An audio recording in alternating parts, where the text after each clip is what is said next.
आप देख रहे हैं भारत समाचार। नहीं रहेगा भ्रष्टाचार।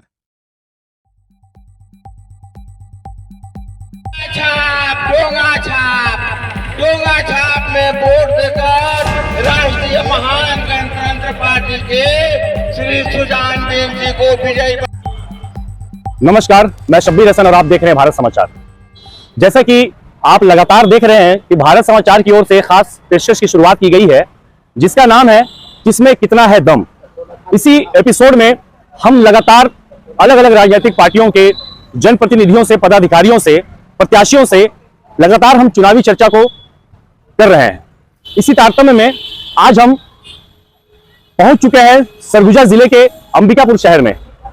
और मैं बता दूं, छत्तीसगढ़ विधानसभा चुनाव 2023 का जो पारा है वो बिल्कुल चरम सीमा पर पहुंच चुका है। महज 5 दिन और शेष रह गए हैं। अब 5 दिनों के बाद जनता दूसरे चरण की मतदान करेगी, क्योंकि प्रथम चरण का मतदान बस्तर संभाग में 7 तारीख को हो चुका है। और मैं बता दूं, इसी क्रम में आज हम एक ऐसे प्रत्याशी से बात करेंगे जो कि किसी परिचय का मोहताज नहीं है।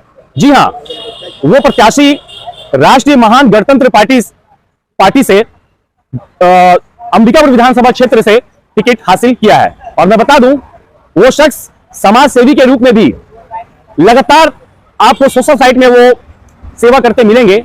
और जनता उनसे मैं कहूंगा कि अपने किसी भी दर्द को लेकर, किसी भी समस्या को लेकर के, किसी भी प्रॉब्लम्स को लेकर के उनके पास जाती है और कहीं ना कहीं वो शख्स उनका निराकरण करता है। जी हां, मैं ज्यादा विलंब ना करते हुए आपको उस शख्स से रूबरू कराता हूं और उनसे हम बात करेंगे और जानेंगे कि आखिर सरगुजा जिले के अंबिकापुर विधानसभा क्षेत्र से वो राष्ट्रीय महान गणतंत्र पार्टी से चुनाव लड़ रहे हैं, कितनी उनकी तैयारी है और क्या वो कोई छाप छोड़ पाएंगे। आइए बात करते हैं हम सुजान बिन जी से।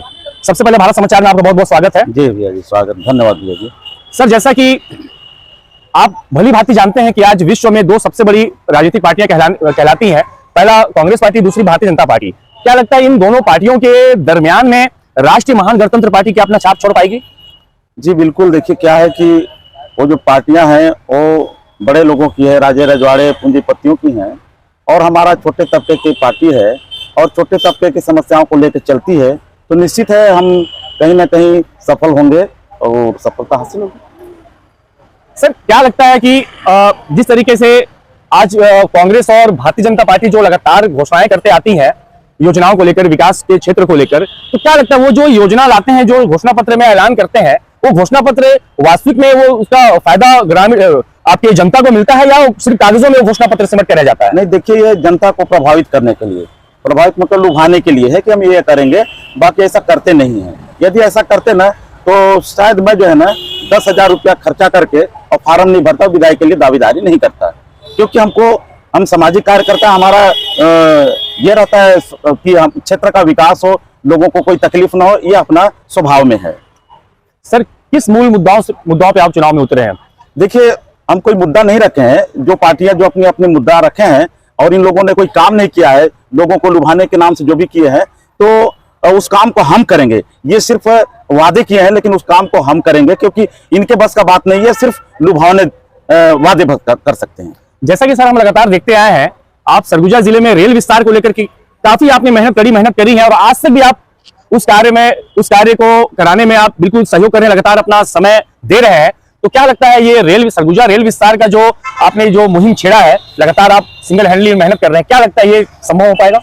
संभव तो हो पाएगा, लेकिन जब मैं विधायक बन जाऊंगा तब। इसलिए क्योंकि एक सामान्य सा व्यक्ति, सामान्य सा कार्यकर्ता होकर के हम जो कुछ कर रहे हैं, तो बहुत कुछ तो असर पड़ा है भारत सरकार पर, ऐसा भी बात नहीं है। पीएमओ कार्यालय से फोन भी आता है, लेकिन वो पर्याप्त नहीं है। मुझे उनके बातों से पूरा पता चल गया कि ये हमारे सरगुजा के विकास के लिए बिल्कुल संवेदनशील नहीं है। आज हमारा सरगुजा रेलवे के मामले में 75 साल पीछे है। आप बोलेंगे देश तो आजाद हो गया, 75 साल पीछे कैसे हुआ? तो अंग्रेजों ने जो सर्वे कराया था चिरमिरी से बरवाडीह, और उसके जो सर्वे ही नहीं करा था बल्कि कुछ काम भी हुए थे जिसके पार्ट्स जो है यत्र तत्र कहीं बिखरे हुए मिलते भी हैं।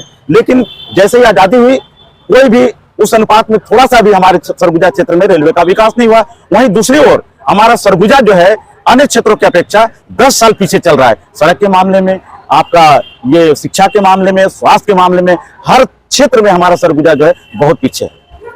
सर, मैं जैसा कि देख रहा हूं तमाम राजनीतिक पार्टियों की बड़ी बड़ी गाड़ियां, बड़े बड़े डीजे साउंड सिस्टम लगा के प्रचार प्रसार किया जा रहा है, और आपके सर में देखा कि छोटी सी गाड़ी में आप घूम रहे हैं और बिल्कुल आप भीड़ बाहर लेके नहीं घूम रहे हैं, आप स्वयं जनसंपर्क कर रहे हैं।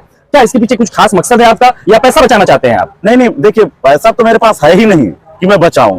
ठीक है, हमने अभी 2 लाख रुपए चूंकि कर्ज लिए, हमको पेंशन धारी होने के नाते हमको कर्ज मिला है, तो हम उसी से एक ई रिक्शा लिए, कुछ पैसे था तो हमने ई रिक्शा लिया और उसी से प्रचार भी कर रहे हैं। एक पहले से पुरानी गाड़ी है, उसे भी हम प्रचार कर रहे हैं। तो इस प्रकार से हमारा जो संसाधन है, दूसरी चीज क्या है कि हमारे पास जो संसाधन है वो पर्याप्त है। और जो आपने कहा कि लोगों का जो फौज है, तो हमारे पास सही में फौज वगैरह नहीं है, क्योंकि फौज उनके पास होता है जो पूंजीपति होते हैं, जो लुभावने वादे करते हो काम नहीं करते, और हम तो काम को तो काम करना है।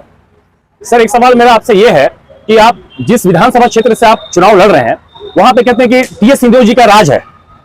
टीएस सिंहदेव जी के राज में क्या लगता है, आप कहीं उनको मात दे पाएंगे या आप कमजोर हैं? देखिए, यदि पब्लिक मेरे बात को समझ जाएगी तो मात तो पब्लिक को देना, मैं नहीं दे सकता ना। वो तो भाई महाराजा, बड़े राजा रजवाड़ा है, तो उनका हम कहाँ राजा भोज कहाँ गंगू तेली वाला बात है, तो उनको हम मात नहीं दे सकते।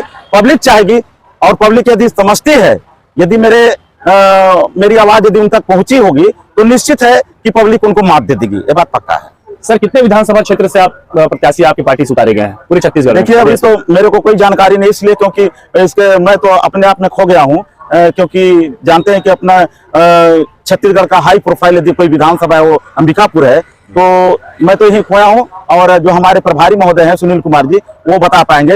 मैं इस पर कोई जानकारी नहीं लिया, ना कोशिश किया उसको लेने के लिए। सर, अगर आप अंबिकापुर विधानसभा क्षेत्र से विजय हासिल करते हैं, तो जन सुविधा के कौन से कार्य, किस कार्य को आप प्राथमिकता देंगे?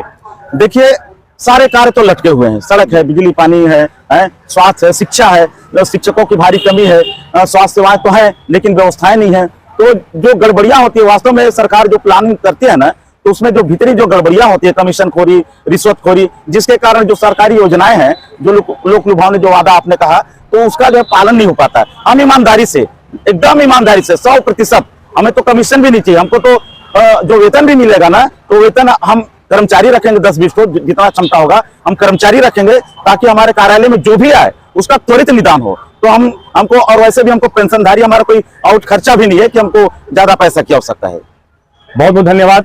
ये थे हमारे बीच समाज सेवक एवं राष्ट्रीय महान गणतंत्र पार्टी के अंबिकापुर विधानसभा क्षेत्र के प्रत्याशी सुजान बिन जी, जिन्होंने काफी शालीनता और बेबाकी से भारत समाचार के सारे सवालों का जवाब दिया।